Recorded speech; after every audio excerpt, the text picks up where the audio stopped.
Hey everyone! Welcome to Questions and Comments and Concerns for episode 4 for our new series of Threshold. What do you guys think? That was a lot of fun. Poor Jorp. I actually feel worse for the other two, but I felt really bad for Gloria. Because like we robbed her not only of her life, but we didn't kill her, but like we robbed her of her purpose. I betrayed her trust. It was quite dramatic. I didn't feel bad at all. No, I don't actually feel that bad. Ogre's bad. Kill ogres. That's true. I mean, ogres, they do terrorize, like they do like kill things, they eat and torture other things for fun. Yeah, Steven, you're so good at making our enemies so sympathetic that it's hard to like. Yeah, you gotta stop that. No, I do like keeping it in mind that these are living, thinking beings, and like the choice to end their life. It's not like a monster where like loot pops out when you kill it. Like literally, these ogres may have had dreams of one day becoming like the Blight themselves, or they may have really wanted to see what the sun was going to look like today. They don't have particularly deep thoughts, but they have them. Yeah. They have them, and. Yeah, sometimes when I get into it's so hard to like just play something that's so evil because it's like these are dumb. They're big dummies. They're just dumb and they go with whoever the strongest is. I sort of imagine like that conversation that Belle was having with Slory was sort of like talking to a super mutant and like kind of like less intelligent even than that though. I liked how we did cinematic combat today. It worked better this time. Yeah. I think having a better understanding of it as players helped. Yeah, once we did it once. The first one was going to be clunky, but today I felt like it really sped a lot of things. Yes. Well, and it also like helped us kind of cohesify our tactics as well, you know. Because now that I know, okay, if I give Christine an advantage on something, then she'll probably go use that advantage rather than letting it sit there until. And then you forget about it because you don't have it. Like I used every single one of my combat maneuvers today. Woo! I used up all those dice. Like I usually don't even use them. Oh, you're out? I'm out until a short or long rest. Oh, no. Nice. Okay. But I'm out of combat maneuvers. It's good to use that stuff. You like saved my bacon. Well, it's like I have things like rally, which gives someone temporary hit points. Yeah. Like it's like those things like I just didn't use because. I gotta remember that. Yeah. Oh yeah, second wind. I have things like that I just didn't use in the past because it was like I'd forget or it's like second wind. Sorry, it's a Billy Joel song. So I like cinematic because it gives me like, oh, if I do this, then I know that like it directly affects that person in this instant instead of like, well, the next time they come around, maybe they'll remember it and all this stuff. It's kind of a nice like instant reward sort of. Yeah, a little bit. Why didn't you make Jorp attack someone? Because I can't tell him what to do. He just becomes charmed. He just likes you. But you can make him use his action to attack someone. That's what Crown of Madness does. Are you Crown of Madness or Charmed person? Oh. No, he was charmed. So. But yeah, then you can make him, if there's someone in melee range, you can make him use his action to attack a target of your choice. Well, now we know. Oh, okay. Sorry, I was just curious. You can't attack the Charmer or target the Charmer with harmful. That's cool. I thought that was more on like Steven's end of what to choose to do. Oh no, it's actually an effect of. Okay, that's why I asked about like what do I have to do as Jorp if I'm charmed or. I just assumed it was another like you guys being too nice to ogres kind of thing. Like I don't know. Well, no, I did it so that he wouldn't attack Kevin. Yeah.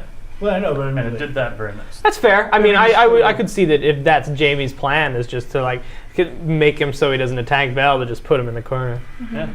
But that's good to know that you can. For the record, I thought it was more on your end. Than okay. mine. Yeah. If it's an action of the spell. The spell says during the target's turn, you can make it use its action to target a thing of your choice. Okay. Right. Good to know. There's a little bit of a added the sort of more dungeony elements. I love the dungeon. It was good. We haven't had like a really good dungeon crawl like this. Yeah, it went pretty fast. We were a little on our longer side. Yeah. It took us about 20 minutes to get to the dungeon, but then we got through two encounters and all the character stuff in that first 20 minutes was good stuff too. I like that. Cool. Got to experience a trap. Got to do some stealthing. I had a really good. Trap. I'm sorry you didn't roll higher on that trap. You were off by like a couple of points. Yeah, I love like that kind. I love that it failed. Like it's way more interesting that way. My little net, my stupid net. I like these dungeons because they give you an opportunity to throw other checks at us rather than just like strength Attack, checks yeah. and attack checks. Yeah. You know, it's like Yeah. we have to dodge the net. We have to, you know, Right. Getting poisoned. We're getting poisoned, that kind of stuff. Poison, man. Yeah, That messed me up. I'm very hurt. Right now. I want to say that I think that it was really kind of fun that you were still having to make the checks while we were trying to look up what to do, because it does make that a little more real. For it's like, okay, and then I'm gonna wait until you figure out what to do, but it's like, nope, this is still happening, and it's Mary saved him. Yeah. Well, it speaks volumes because like Christine could have, but she just doesn't know. And Pamela doesn't know. Like I don't know like how to do like lay on hands. Like I just think, oh, it's just for healing, but it's like Mary's no, been it's pretty for clutch. for cure disease or poison. It's like that's something to remember, Mary's but it's like been a bit in the more like Christine wouldn't know what to do in the moment. She's like, I don't know what to do. So I liked that because for me it enabled me to kind of have, and I guess it's really more in my own head, but like a kind of little role play moment to where it's like she's just like, I can't do anything. Right. Which is why when this happens again, once you figure out your powers, right, then it's like, it's gonna be like, boop. yes, I can do this now. So it's kind of fun. Yeah. What were you guys saying about? Sorry. Mary's is getting more and more interesting as it goes on. Mary was clutch. She has even unintentionally. She has powers, but she doesn't. I'm playing with the idea that like she's not casting spells. As a cleric, you're just basically praying, and your deity is interceding on your behalf. So like she's not like, oh, hold on, I can bless you right now. It's like I'm gonna just start praying, and that is going to bless you guys. Yeah, it's pretty cool. Interesting. It's like because it's like that means it's Nara that's doing it, and that means I don't know, Nara is happy with what we were trying to do. Right. In a way, like we know that we're doing something. Well, and it also ties into Christine, and her abilities, because like she doesn't know what she's doing. It's like if Nara decides it, then it happens, right? It's the same thing with Christine's powers as with Mary's powers. It was like, if she decides that this is what's going to happen, this is what's going to happen.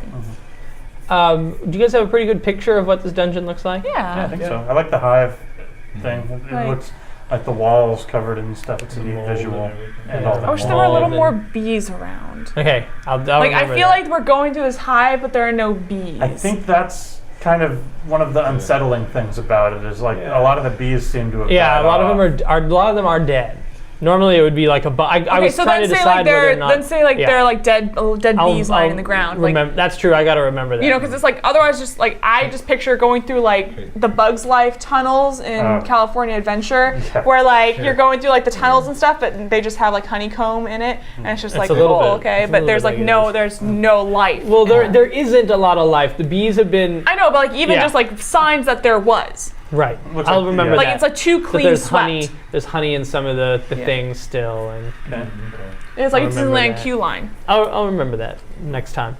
It's bad. To grab some honey. Oh, there's still plenty. Good. Yeah. There's plenty all over. It's gonna happen. Bee treasure. Let's see. Anything else? Just kind of a fun little mystery. Yeah, it's good. Little mystery going. Yeah. I think you guys have pretty much solved it, but I'm glad you did it on your own. Yeah. Yep. Right. It was really nice to talk to somebody. That was. Yeah, that's a big moment. Even though when you call me master, it sounds like Jarvis in my head a little bit. Well, I've sort of decided, in the moment, I sort of decided, like, how do Thessalonians talk to each other? And I was telling Kevin, I think that they're very, like, utilitarian. So it's like, can I use this? Are you, like, can I use you? Is like, and so I was thinking, maybe when they talk to somebody, the first thing they try to do is say, I respect you. This, like, statement. And like, so every time they're talking to somebody, they're saying, like their name and that they respect you, and so I'm giving you my time to say this to you, kind of thing. Oh, I like that. And so it's Master Jamie. If he ever gets to talk to anybody else, be Master Vel, Lady Christine. Like it's. We should talk, because I have some story things that you should know about Thessalonians that I just settled upon yesterday. All right. So. And yeah, I mean, obviously, this is all like. No, it all fits. I want to give you this information so you know, because it's stuff that's gonna be better if you know it. Okay.